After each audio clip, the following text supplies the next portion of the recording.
Hello there and welcome back to the channel. And this week we're going to be talking about power rankings for going into week number 2. But obviously, if you're not already aware, the race got canceled for Oakland, which was for the Supercross week number 2. Heavy rains in the area and the track itself, they probably could have built, but it wouldn't have been anything great. And for safety reasons for the people and the fans, and probably a little bit even for the manufacturers, they decided to go ahead and cancel the race. So let's talk about A1. A1 was great, man. I don't know if you people have watched it or are appreciating what you're getting in these in this season coming up, but man, that was some awesome racing on a track that was getting beaten, was already a track that was wet. They were able to keep the jump faces and the jumps themselves in good shape, but the areas in between and going up, they were starting to cup out real bad and get real rutted. And that's always dangerous, but, these are professionals, and I'm old school, so I think that, that's what we need. I like to see that. And I think the race proved that type of conditions and racing scenario and being the first race and everything, it built the excitement. And you could see that, the pros, the top level guys rose to the top. But as always, hard tracks always are an equalizer too. So let's go over the results. So in first position was Eli Tomac. I said it going in, everybody should be worried about him, and I'm standing by it. He's, a notch above everybody else. So everybody should be shaking in their boots right now that he's this good at A1 with his reputation there. Like, I think his best was like a 6 or something, an 8th. Wasn't very good prior to this. So, getting out early could mean something, could mean nothing. I don't know. But I'd be worried if I was everybody else. Second was Cooper Webb. And I see a lot of the my other media friends on YouTube, already saying he's back, like this is a sign that he's... Are they forgetting that last year he got second place also? And then the rest just kept slowly going down to the point of, in my opinion, he quit. They'll probably come up with... I've heard different excuses and stuff, but, other people had that brand. The biggest excuse I heard was that he wasn't comfortable with that bike, with the chassis and the setup, and especially like for whoops. But, Malcolm finished out the year. Marvin got a win on that bike. I think when you're a paid professional, don't get your big boy pants on and finish out the season. He lost me as a fan because of what happened last year. Now I can understand you complaining and not having a good time and switching, going back and forth with your trainers and who's paying the trainer and who's not paying the trainer. I think was what I heard. He wasn't happy that he had to pay. But long and short of this is,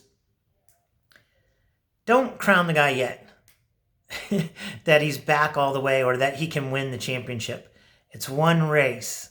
I say you give him a couple more and we see how he falls out. I don't see him having sitting out a year and being able to just jump right back in and be a title contender. Now, do I see him at the bottom of that? Yes. If he's improved, yes.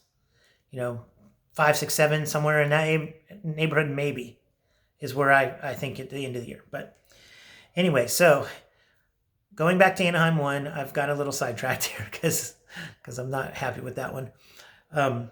Eli Tomac, first place. Webb, second.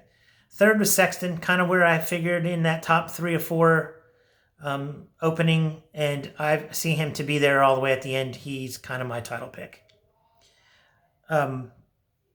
In the 4th spot, I'm going to give credit to this guy because his season was so shitty last year. And he's coming off injuries. And I didn't have him. I didn't believe in him. I thought he didn't look good on Yamaha last year. But Dylan Ferrandis finished 4th. And in this, just by going by one race and scuttlebutt that I hear, he's comfortable with this bike. He's been practicing. He's had it the most to use. Even Eli was riding his older bike longer.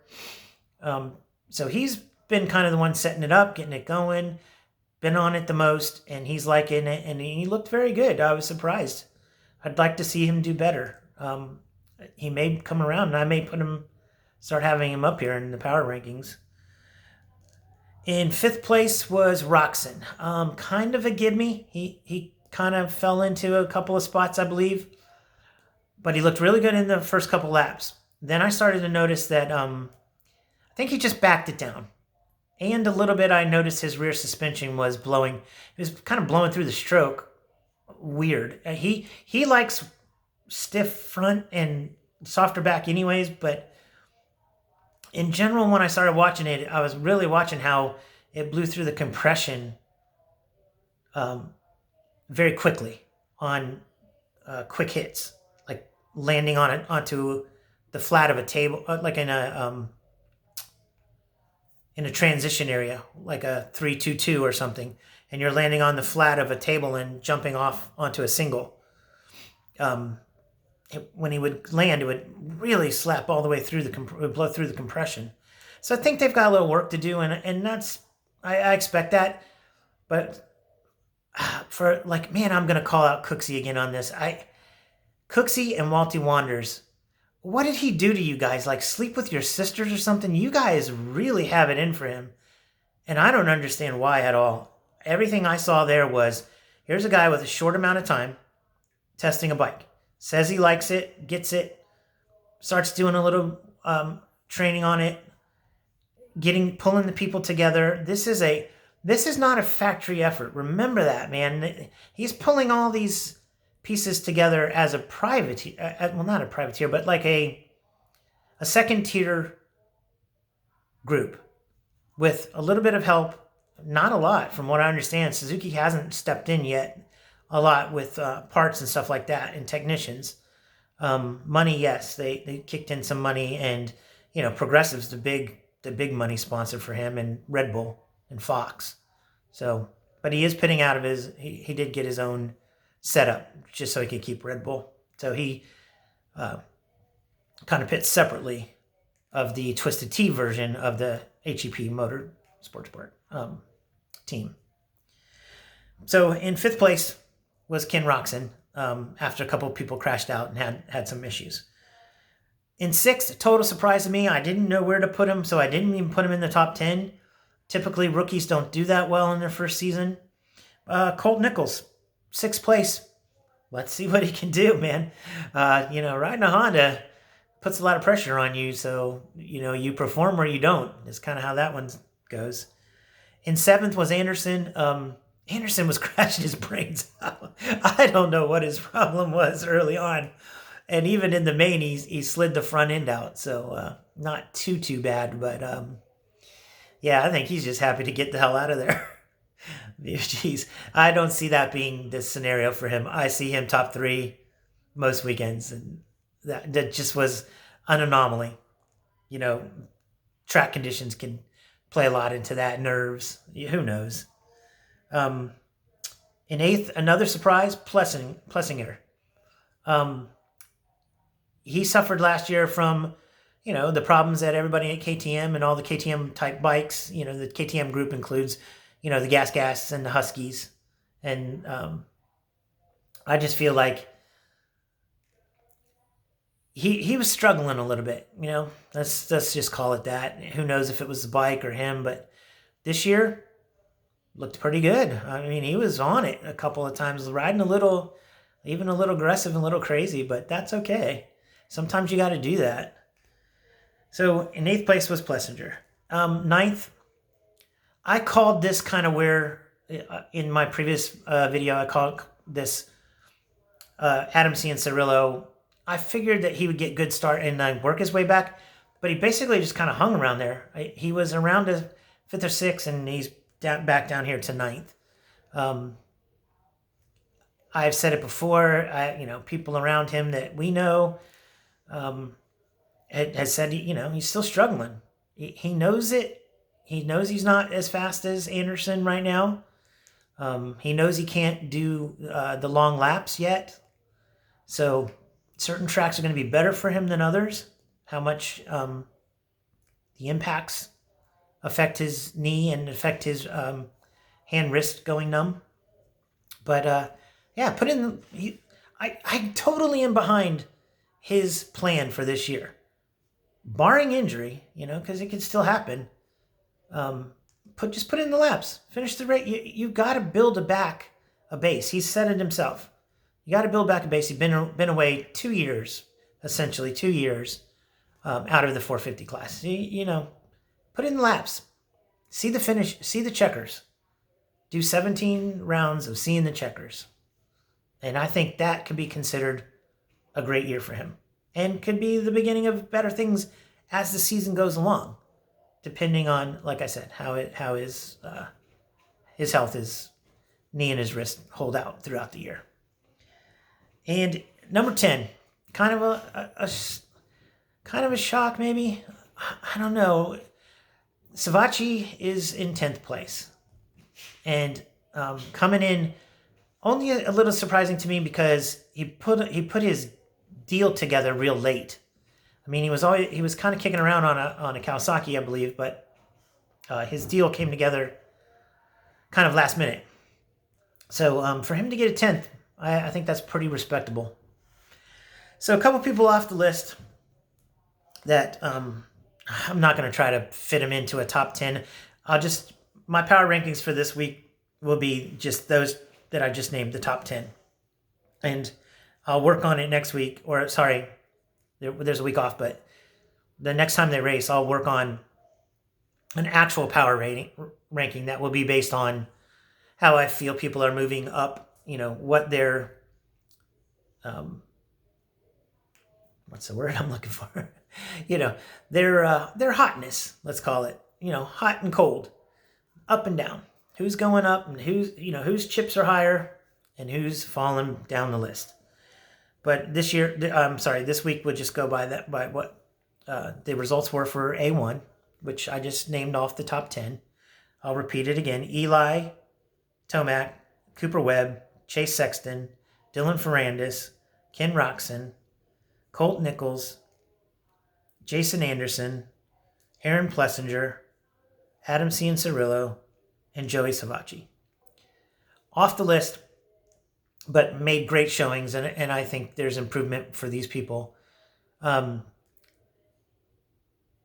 Stewart. Malcolm Stewart was in first, went back to third when he finally... it seems to me he hit a false neutral. Maybe he had a fuel pump cut out. I kind of heard some rumors about that too. Kind of the scenario that happened to Chad Reed over in one of those European races. When you have a cutout like that, the front dips. There's no power. So if you're not on a flat surface, like he was going off of a tabletop down to clear another jump. And he just nosedived real quick because all the power went away. So, yeah, he's safe. He's good. He's checked in. Everything is good there. We will see him back next time they race. No problems. And I think you're going to see him be... I had him for like kind of 4 or 5. And I think that's still where he's going to be. He's going to be fighting for some of those. I think at this point, losing so many points, I think they gave him... I want to say there was an updated list that put him at 19th or 20, but either way, he's lost a crap ton of points at this point now. He is down points almost the whole race. So I would say focus on a win. Hang it out a little bit. I think you've got nothing to lose at this point. It's really hard to build back up that kind of points loss. I mean, had he been top 10, I would say, think long game. You can make up those points. People are going to move up and down and you'll make up those points. But when you lose like 22, 23, 20, 25 points in one shot like that, it's not easy to get it back. So Mookie's one guy that I just was, totally surprised. Also Marvin Muskin, man, he looked good prior to the main. I think just the main kind of, I don't know. I don't have an answer as to why he didn't do so well. But I see him being 6 on a regular basis, 5, 6, 7, right in that area. There's going to be a lot of people fighting for that area. It's going to change week to week. And Justin Barcia got out to a good start, was battling very well. I don't think he did anything. A lot of people always say that he fights for. It's hard to pass him, and Tomac was taking his time about it. He wasn't going to put himself in a bad position because of Barcia's reputation for doing stupid stuff. But I thought it was okay, and he just slipped up, went over a berm. These things happen, especially in those kind of races. So yeah. And last person I'm going to just touch on a little bit is Shane McElrath. Last minute got a ride with HEP Suzuki. And was having a bit of a struggle. I think he won't be on. I don't think he'll be on the struggle bus every week. I think it's going to take him 2, maybe 3 to kind of get in a flow. And then I see him maybe at the bottom of the top 10. So that's it for this week. I'm just talking, just talking stuff, man. Moto vlogs, man, and power rankings. So the season is very exciting, man. Very exciting. I hope you guys are enjoying it too. I hope you'll come back and we'll talk about these things more. If you have anything you want to add into the comments, please do that. It helps the algorithm. The more you like the videos, engage with myself and others into the comments section, just helps these videos grow and we do better. So I'll catch you on the next one, and peace out.